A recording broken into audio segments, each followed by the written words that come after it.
100 days into the Trump administration, we'll take a look at regulation in terms of technology. Our next guest says new legislation highly unlikely. Jonathan Kanter is a former DOJ assistant AG. Of course, he was the AG for antitrust and joins us now. Good to have you this morning, Jonathan. You know, coming in, of course, the first 100 days, I think, given how long I've covered M&A, there were a lot of practitioners who were hoping for a boom. It certainly has not happened. That, you could argue, is largely a result of a lot of economic uncertainty and tumult in the markets. I'm curious from your perspective, though, how much of it is also due to perhaps a tighter regulatory regime than might have been anticipated. Yeah, I will say at the outset that the slowdown in M&A is largely driven by economic uncertainty and the difficulty of pricing mergers. I just think it's impossible in this environment.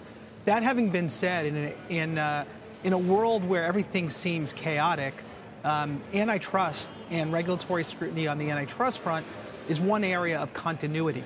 And so what we are seeing is an administration that is largely similar, directionally similar to what we had in the Biden administration, one that favors vigorous antitrust enforcement over invasive regulation, at least in our world. Yeah, I mean, including following through, and we'll get to this on some of the cases that you brought as well.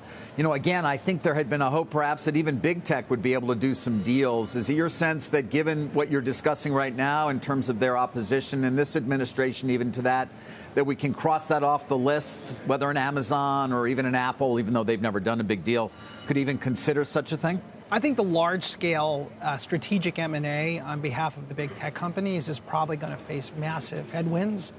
In this administration, just as it did in the previous one, I think there's a sense that big tech is too big. They have too much power and control over our lives.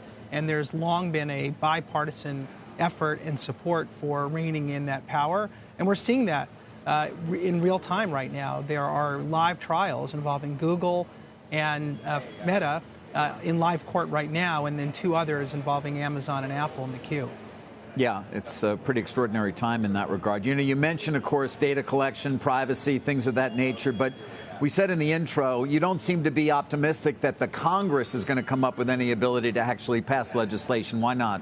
Well, I think there's a strong will in Congress to do something. It is remarkable that we're here in 2025 and we still have no basic privacy legislation or rules. It is completely unregulated. And I think there's a sense that from a safety and security perspective, there would be great benefit to having some lines on the road, some stop signs and stoplights. But for that to happen, we're going to need Congress to pass bills. There actually is bipartisan support from members on both chambers to bring legislation to the floor and vote on it.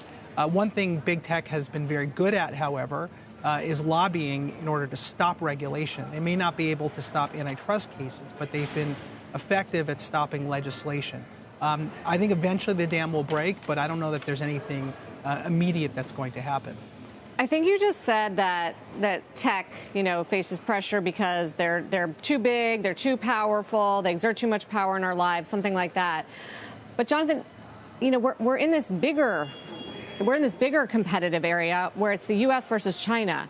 And where China has huge tech players like Tencent and Alibaba, and we're in this race on AI, and the competitive environment has changed. Don't you have to look globally? Do you not agree at all that, crimping big tech, going after Meta like they're doing and trying to break them up, or Google, hurts the U.S. standing when it comes to the bigger competition that we're facing? I think it's the opposite. So the AT&T, when it was facing a breakup in the Reagan administration, made the same argument regarding the Soviet Union.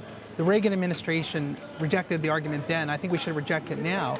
We are at our best when we are entrepreneurial. We are at our best when we are letting 1,000 flowers bloom. The way to compete against China is not to be more like China and have a command and control centralized economy with national champions. The way we compete effectively is by encouraging entrepreneurship. And antitrust enforcement, when done right, is about allowing U.S. companies to emerge and thrive and grow. What we want to see are more public companies, more companies coming to the surface and innovating rather than just the incumbents.